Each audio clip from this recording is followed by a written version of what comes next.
Today we're going to do a LAB510 test run for static bags. As you can see here, these are probably like about 10 times 12 centimeters. I already set the machine up. Now I have to start the conveyor belt for the input feeder to separate the products onto the conveyor belt.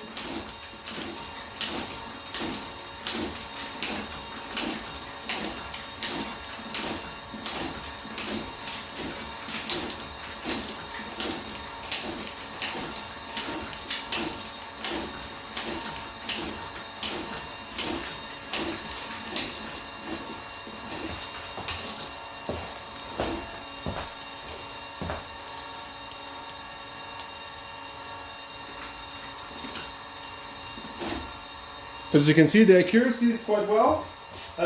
Once it reached a certain level and there's not enough pouches in the input feeder anymore, you need to put some more pouches on the top so it gets enough traction, so enough product fed onto the conveyor belt. Okay? Since these are quite lightweighted, when there's only like 5 to 10 pouches in the conveyor belt, it's gonna shut down. Okay, thank you.